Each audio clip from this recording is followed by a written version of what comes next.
జాతీయ చేనేత దినోత్సవాన్ని పురస్కరించుకొని కడప కలెక్టరేట్లో నిర్వహించిన కార్యక్రమంలో జిల్లా కలెక్టర్ డాక్టర్ శ్రీధర్ చెరుకూరి పాల్గొన్నారు. చేనేత కళాకారులకు భవిష్యత్తులో స్వర్ణయుగం రానుందని, ఉత్పత్తులను ప్రపంచ మార్కెట్కు అనుసంధానం చేసేందుకు చర్యలు తీసుకుంటామని తెలిపారు. నేతన్నల సేవలో పథకం కింద అర్హులైన చేనేత కుటుంబాలకు ఏటా 25,000 ఆర్థిక సాయం అందిస్తున్నామని చెప్పారు. చేనేత ఉత్పత్తులకు మార్కెట్ విస్తరించేందుకు ఆప్కోతో పాటు ఆన్లైన్ వేదికల ద్వారా విక్రయాలు పెంచేందుకు చర్యలు చేపడుతున్నట్లు వెల్లడించారు.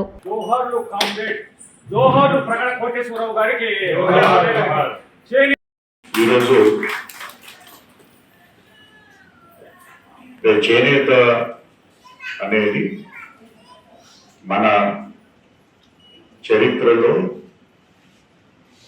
భాగంగా, మన యొక్క అభివృద్ధిలో భాగంగా వస్తూ ఉంది.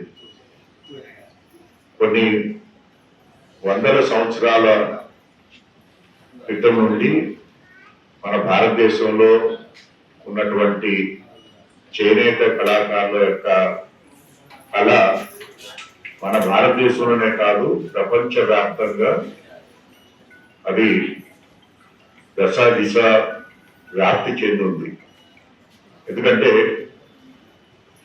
చేనేత కళ అనేది ఏ కళకి తీసుకోనటువంటి కళ, ప్రతి ఒక్కరికి అందుబాటులో ఉన్నటువంటి కళ. అయితే ఈ కళని రకరకాలుగా, అంటే చేనేత కళాకారుల్ని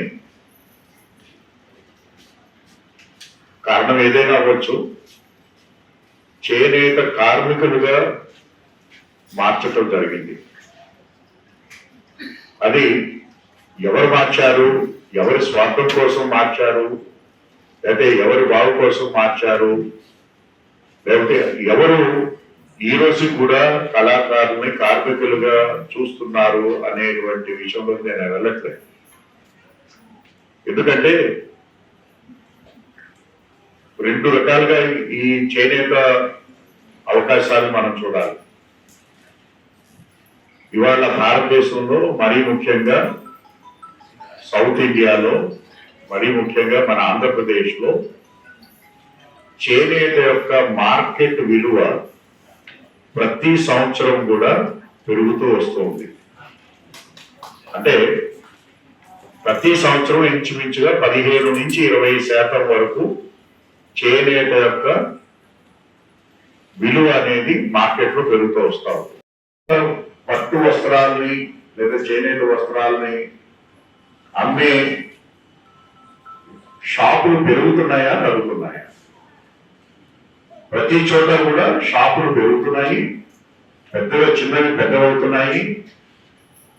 ఒకసారి 5,000 రూపాయలు అత్యంత ధర ఉన్నటువంటి చీరల ఖరీదు ఈరోజు 1,00,000 రూపాయలు కూడా మార్కెట్లో పెడుతున్నాయి. అంటే మీరు తయారు చేసే వస్తువు యొక్క విలువ మార్కెట్లో పెరుగుతూనే ఉంది. సార్, మన ఈ డిపార్ట్మెంట్ ముఖ్యంగా చేనేత కార్మికులకు చేనేత పెన్షన్ అనేది ఇంప్లిమెంట్ చేయబడుతుంది. దీని ద్వారా సుమారుగా 9,247 మంది చేనేత కార్మికులకు 4,000 ప్రకారంగా ప్రతి నెల వాళ్ళ అకౌంట్కు జమ చేయబడుతుంది. అలాగే వీవర్స్ ముద్రా స్కీమ్ అని ఉన్నది. ఈ ముద్రా స్కీమ్ ద్వారా 50,000 నుండి 5 లక్షల వరకు సుమారుగా ప్రతి చేనేత కార్మికుడికి లోన్ ఇవ్వడం జరుగుతుంది. దీనికి 20% మార్జిన్ మనీగానే ఉంటుంది. అలాగే ఇప్పటి వరకు ఈ సంవత్సర టార్గెట్ ప్రకారంగా 26 చేనేత కార్మికులకు ముద్రా స్కీమ్ ద్వారా లోన్ ఇప్పించడం జరిగింది. అలాగే మన థ్రిఫ్ట్ ఫండ్సింగ్ ఒక 8 సంఘాలకు సుమారుగా 43,12,568 రూపాయలు రిలీజ్ చేయడం జరిగితే దానిని మనము సంబంధిత సంఘాల యొక్క అకౌంట్లకి రిలీజ్ చేయడం త్వరలోనే జరుగుతుందని తెలియజేయడం జరుగుతుంది. మొదటగా 1905 ఆగస్టు 7న జాతీయ ఉద్యమంలో భాగంగా దానికి భారతదేశంలో సుదీర్ఘ చరిత్ర ఉంది. భారతీయులు జీవితంలో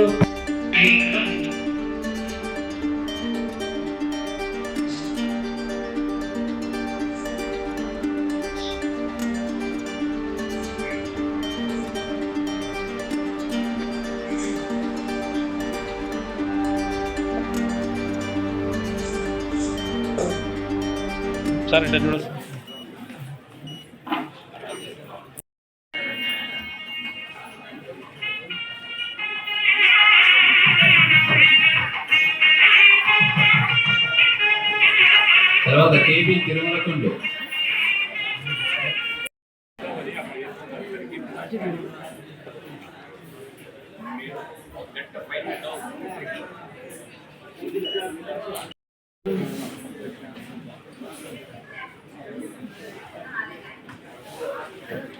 తర్వాత సూర్యనారాయణ,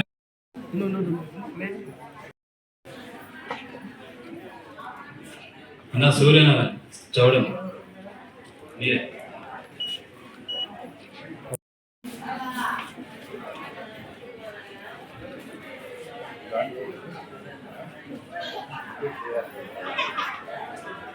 తర్వాత హ్యాపీ కిడ్స్ స్కూల్ నుంచి పిల్లలు